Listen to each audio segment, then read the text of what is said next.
Oh, here we are. Any story has to start with your parents. And this is my mother and father.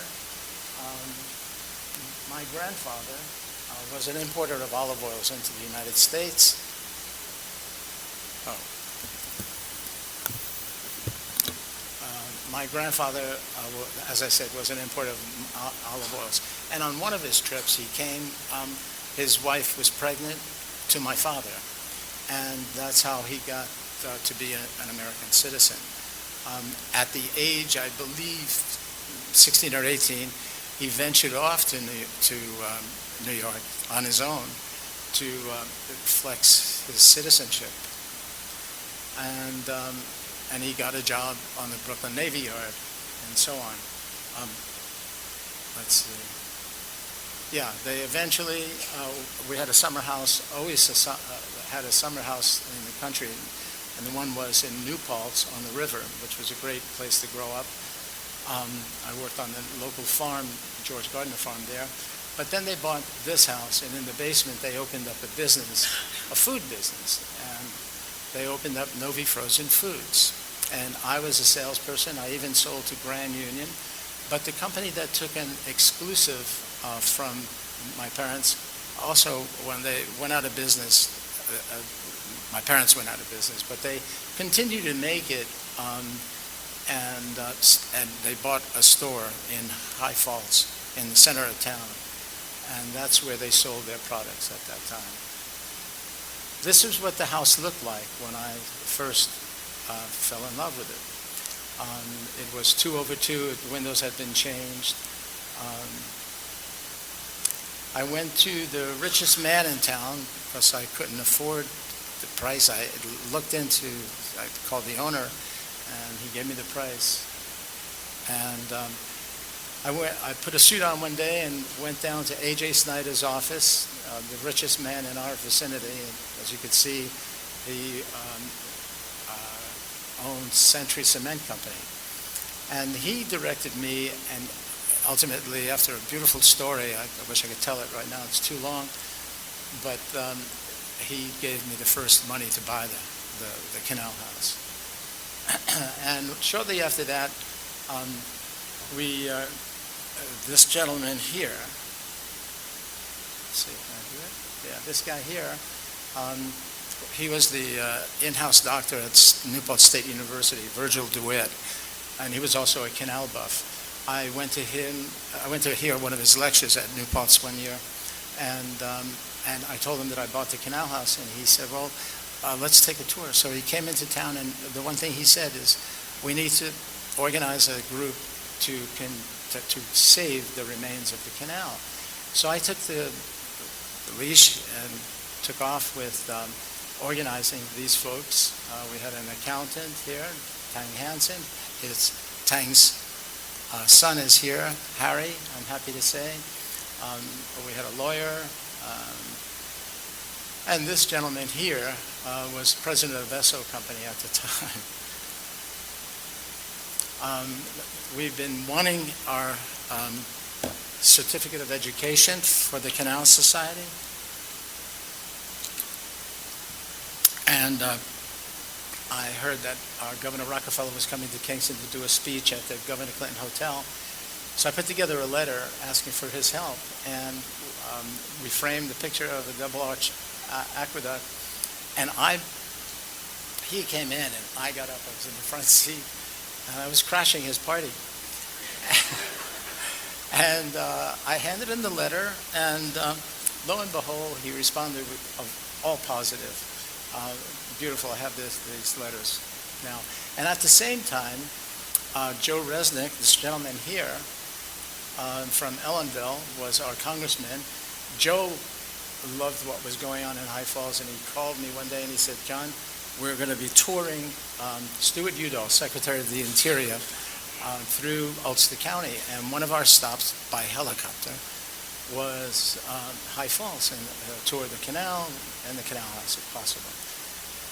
So I prepared for this, and I borrowed Tang Hansen's Mercedes-Benz, and we were at 5 o'clock in the morning mowing lawn and marking with lye where the helicopter was to land. It was an episode out of my life that I just loved. And sure enough, Stuart was another responder with a positive. And the best thing about Stuart was that he actually wrote me a handwritten letter, which will eventually be on display in the right place, the museum. We got our certificate shortly after, and I made a cake model of a barge. And we had our celebration to have that thing.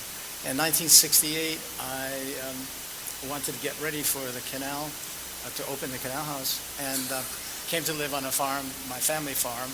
And I actually worked the farm, pulled fennel up, picked beans, artichokes, and of course, whatever the season was, or that was the most there, that's what you got for dinner, and that was a delight.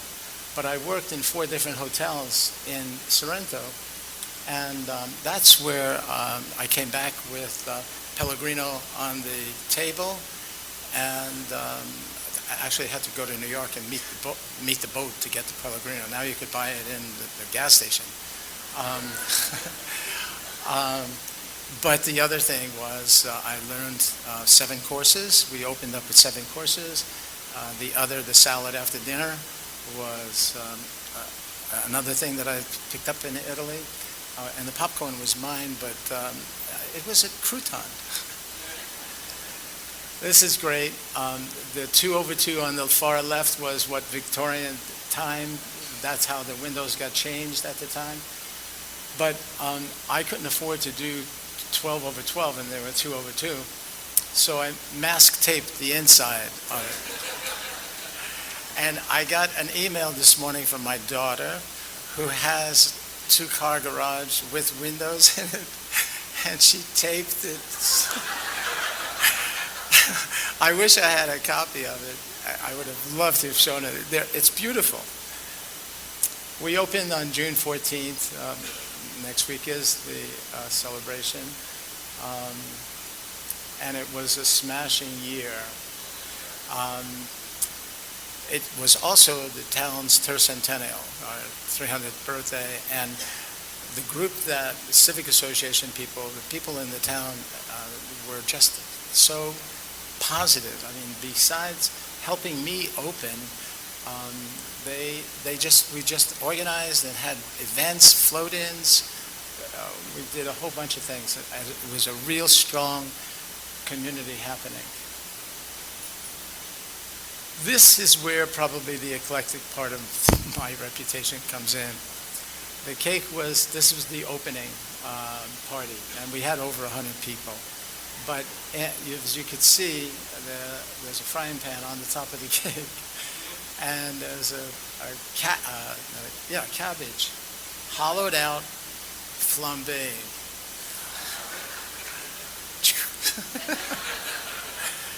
Who knew where that came from? And shortly after that, we started getting lots of articles written about us in magazines and newspapers, and everything was positive, thank goodness. Everything over the 51 years was positive. The Good Life, Colonial Homes. One of the things I'm really proud about was this restaurant and hotel design, and the bottom focus preservation. I thought that was really unique at the time, that we should get mentioned that way. Rosalou, who's here tonight with her husband, she became my partner, and we got this Red Book cover.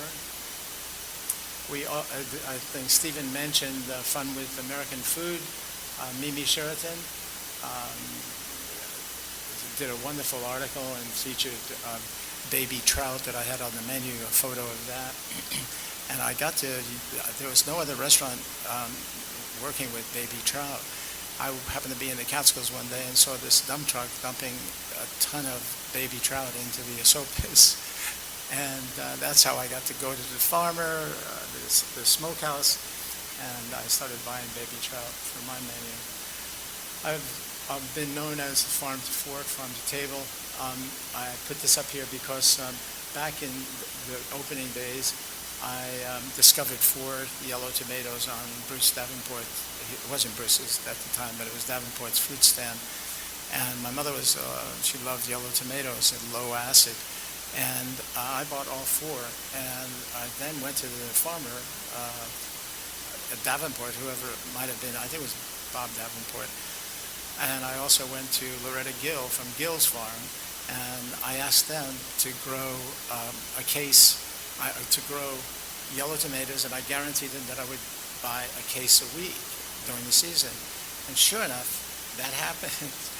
And I, at one point in history, in those early days, had like 30 gallons of pureed yellow tomato in my freezer. And I loved it. I worked it. Oh.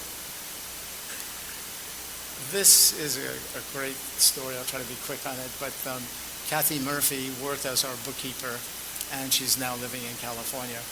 But her husband was a waiter, or tried to be.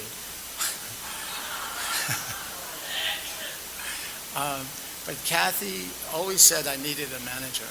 So she built a life-size dummy of me with stocking, stole my clothes, and she insisted that I drive around with this dummy in the passenger side and that I talk to it. She also set it up with a telephone to sit at the desk. And the best thing she did was to sit it with a glass of empty glass in its hand. So one night, the Fresquito brother family came to dinner, 7 people, and they kept coming into the kitchen and saying, "John, we want you to come out and have a glass of wine with us. We want you to come out and have a glass of wine with us." I couldn't do it. I had like 30 or 40 people to serve yet. So I called the dishwasher, who was Larry Clayman at the time. Larry, incidentally, I wish he were here. He and his daughter now run a cheese company in New Jersey, very successful.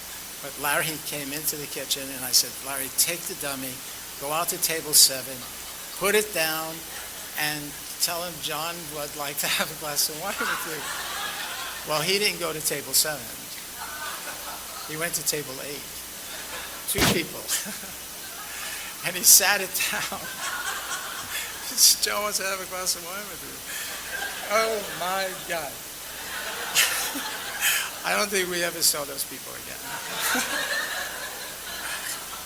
I incidentally gave the dummy to the museum at the time, and I had also given the museum a beautiful walnut desk. And so I said, "Let's seat him at the desk." It was great. And he lived there for about 3 or 4 years before he disintegrated.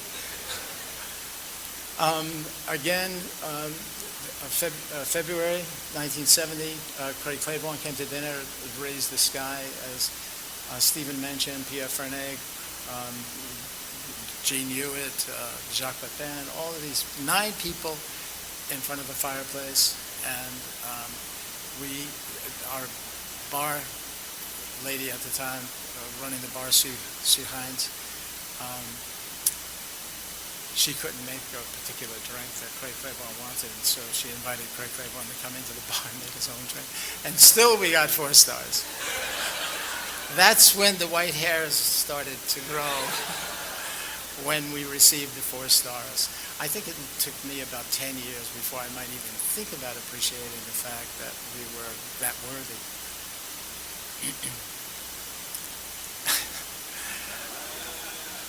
Kevin, I'm sorry. I had to do it. But I'm not going to make any comments about that. What this slide is there for is that I said to Kevin, we got to go to New York and find out what a 4-star restaurant is. And I called Craig Claiborne's office, Mrs. Cannon, the secretary, and and she gave us a list of places to go.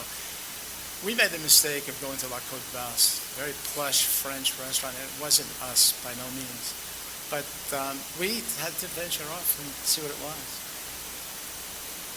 This is the motley crew that won 4 stars. You can see, oops. There's Kevin. There's Terry. Michael Warren, he's our town supervisor now. These other guys are, this guy is owns 7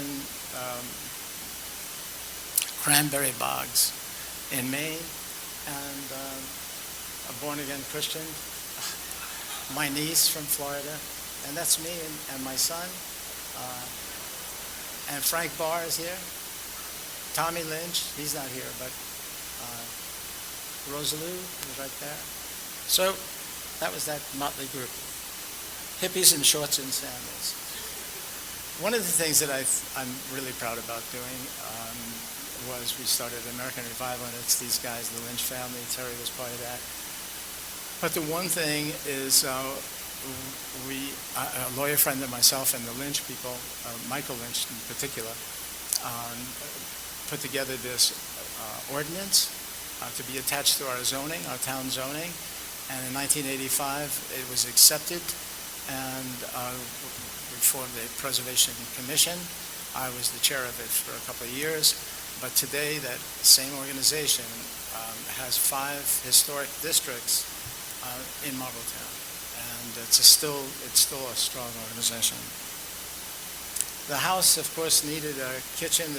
My first kitchen was 8 by 10 with one small refrigerator. I would put food outside in that winter when we got the review. Put food outside, vegetables, a blanket over it, and snow on top of that. So I started to design a kitchen, and we started digging for it. The finale was this. All the siding and all the windows and all the brick that line the inside of the restaurant all come from urban renewal.